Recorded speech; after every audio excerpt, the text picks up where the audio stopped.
शुभ सकाळ मंडळी, आज आहे आपल्या लाईफस्टाईल सिरीज मधला 50वा व्लॉग। सकाळचे 7 वाजले होते आणि माझा व्यायाम अजून चालूच होता। थोडीशी एनर्जी लो वाटत होती म्हणून सोबत आणलेली किटकॅट कॅडबरी खाऊन मी चाललोय आता मंदिराकडे एक फेरफटका मारायला। हे मंदिर कर्नाटकात असलं तरी महाराष्ट्रातले खूप लोक इथे येत असतात। या मंदिराबद्दल जर संपूर्ण माहिती हवी असेल तर तुम्ही गुगल वरती जाऊन सर्च देखील करू शकताय। इथंच थोडा वेळ बसून आराम केला, घरात गेलो, आवरलं सगळ्यांनी, गेलो सर्व बेनाडीच्या पट्ट्यावर बैलांच्या शर्त्या बघायला आणि फायनली मैदान चालू झाले।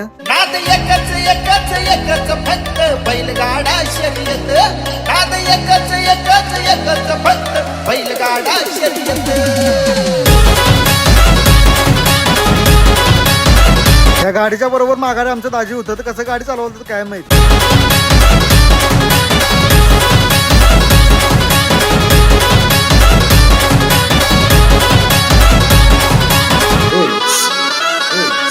शुभम